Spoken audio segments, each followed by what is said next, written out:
legal authority does he have here, sir? Hmm. Well, his legal authority is not to come in and be able to just reverse this. That's not how it works.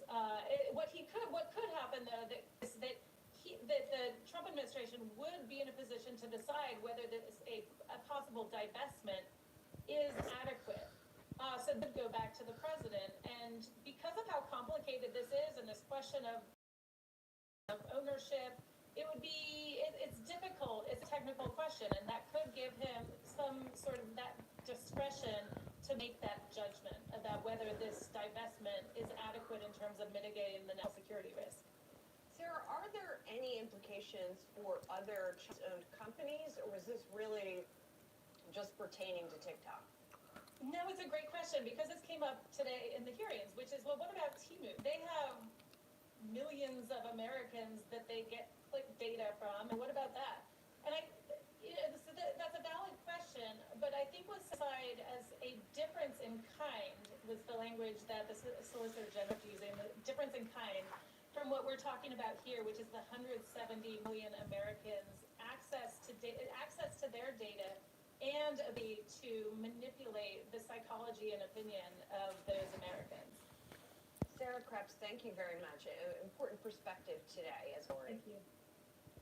We want to do a quick check down on some of the social media companies here in the U.S. as well, because they are being seen by many as really being beneficial, particularly Meta, but Snap is trading higher too. Snap has been most reactive to news developments on the TikTok situation. Yeah, we mentioned about Trump, too, who initially would talk, now suggested he'd like to put a hold on all this drama until he gets back in the White House.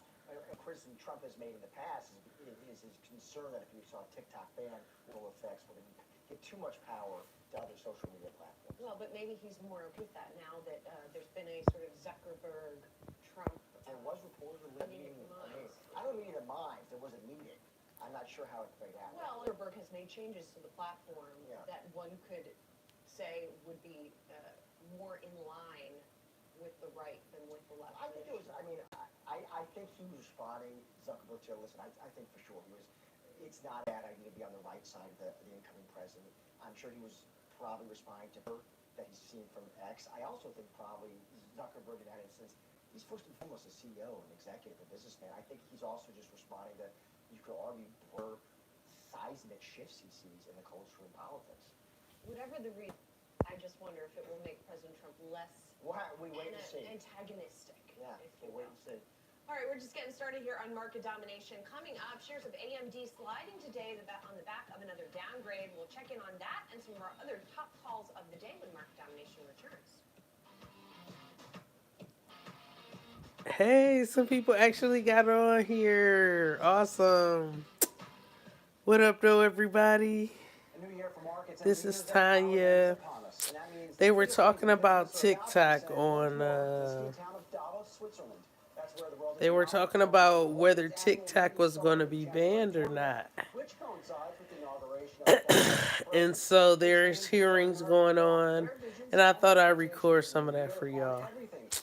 But that's it. Peace out. Theme of this year's event is collaboration for the intelligent age. Yahoo Finance will be there on the ground as always, bringing you actionable interviews with top leaders from across industries. Will serve as your trusted guide to one of the most influential market-moving conferences of the year. So be sure to save January 20th on your calendar and tune into Yahoo Finance all week on our Streaming Now section on our homepage, our app.